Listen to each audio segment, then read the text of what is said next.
Why did industry begin where it did? Not just in Britain, but in very particular parts of Britain, because the origins of industrial change are not evenly spread.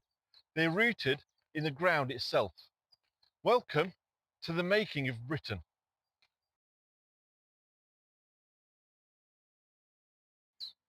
It's easy to think of industrialisation as something that could have happened anywhere, given the right ideas or inventions.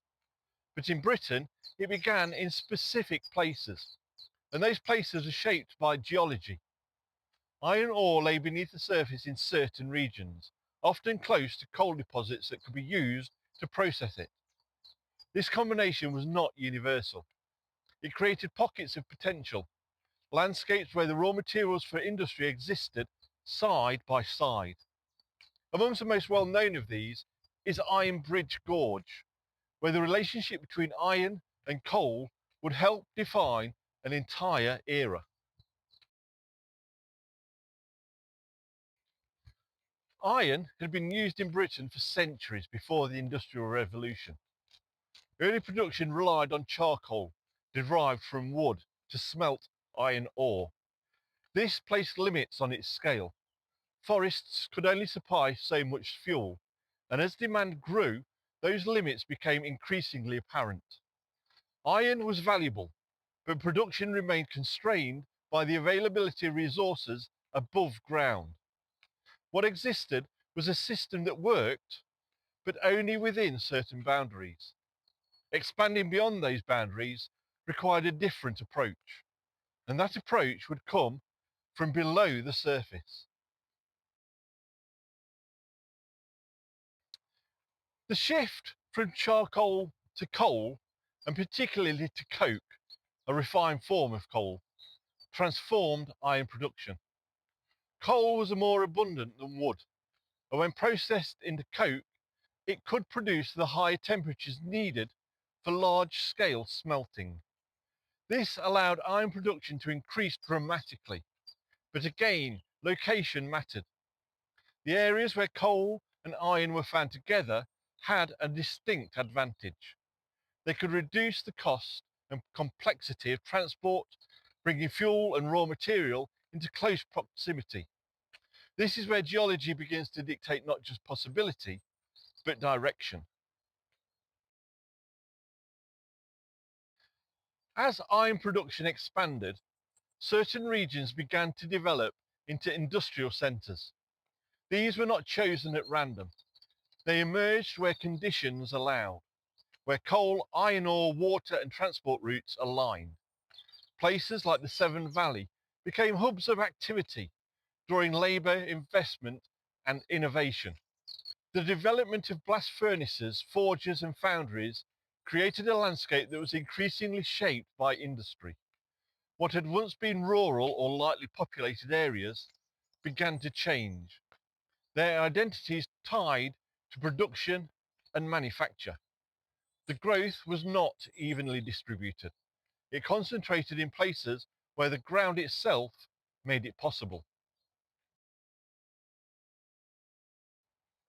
At this point, it's worth considering how much of this development was intentional and how much was shaped by circumstance. If you look at these early industrial centres, do they appear as the result of careful planning or as the outcome of opportunity being taken where it existed? And how much do you think geography still influences where industry develops today? Share your thoughts in the comments. It's a question that sits at the centre of this story. The availability of resources did not automatically lead to industrial success. It created the conditions in which innovation could occur.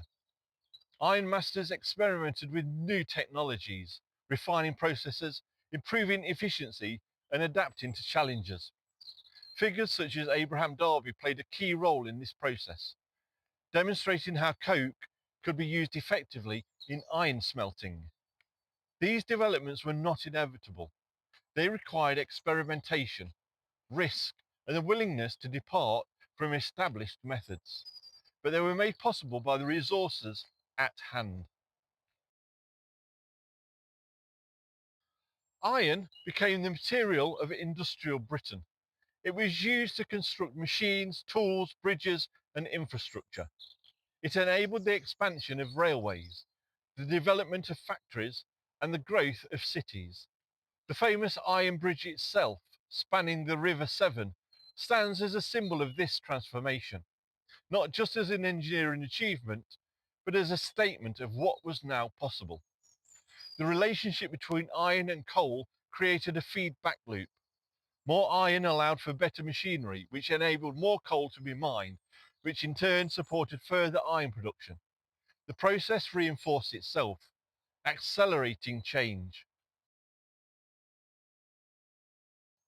As industry expanded, it reshaped communities. Workers moved to industrial regions. Towns grew rapidly and new social structures emerged.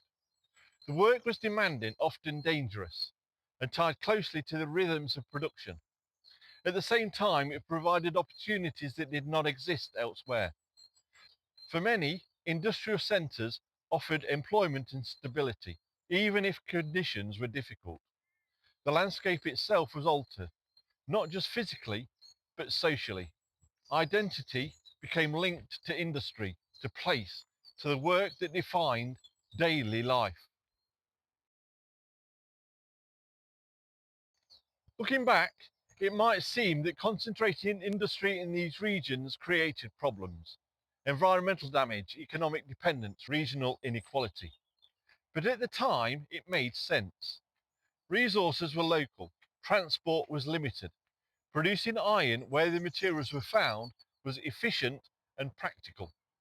The decisions made were responses to immediate needs and constraints. They were not designed to create long-term patterns, but they did so nonetheless. Understanding this helps explain why industry developed where it did, and why those patterns have been so persistent. The legacy of those early industrial centres remains visible today. Landscapes shaped by mining and manufacturing continue to define regions. Infrastructure built during this period still influences how people move and work. Even as industries have declined or changed, their imprint remains. The distribution of resources, determined by geological processes millions of years ago, continues to affect economic and social patterns in the present. It's a reminder that the past is not separate from the present, but embedded within it. If the origins of industry were shaped so strongly by what lay beneath the surface, what does that suggest about the limits of choice? How much of what we think of as human progress is guided by decisions, and how much by the conditions those decisions respond to? Thanks for walking a little further along the route that built Britain with me. If you enjoyed it, there's a button especially for that, and I'd really appreciate a click. It helps more than you can imagine. If you subscribe, there's a whole back catalogue of videos like this for you to enjoy, including this one, chosen especially for you by YouTube. Have a look. I think you'll like it. So until next time, thanks for watching, take care, and I'll see you soon. Bye.